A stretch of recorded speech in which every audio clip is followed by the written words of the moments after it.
মাছটা ফ্রাই করলাম, এই যে ফ্রাই করতে বসাইলাম।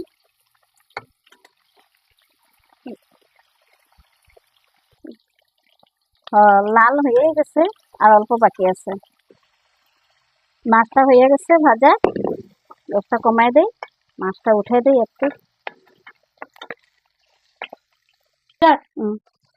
ওখানে আমি পেঁয়াজটা দিয়ে দিই।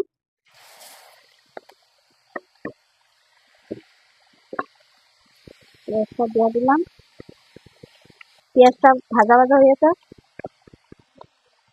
আর টমেটো কুচিটা পরে অল্প পরে দিয়ে দেবো। দিলাম ওখানে মশলা সব, আদা রসুন বাটাটা দিয়ে দিই। আদা রসুন বাটা দিব,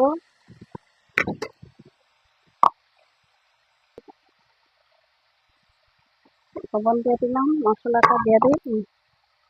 মশলা, হলদি গুঁড়া,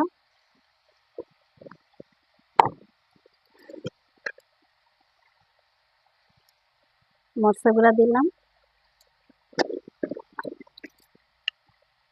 ধনিয়া গুঁড়া, জিরা। এটা দিয়ে আমি লাল লাল করে ভাজা, তারপর জলটা শুকিয়ে দেবো। অল্প এখন আমি ঢাকা দিই। গ্রেভিটা ভালোই হয়েছে, তেলটা ছাড়া ছাড়া হয়ে গেল। এই যে দেখো কিভাবে তেলটা বেরিয়েছে।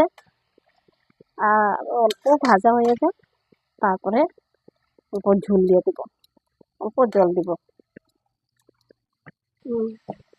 বা তেলটা হয়ে গেল, ভাজাটা হয়ে গেছে, এখন আমি অল্প জল দিয়ে দিই। জলটা দিয়ে আমি মাছটা দিয়ে দিব। মাছের ডিমও আছে সাথে, দিয়ে দিলাম। অল্প অল্প চিনি দিব, চিনি দিলে মিষ্টিটা মিষ্টি লাগবে, ভালো লাগবে।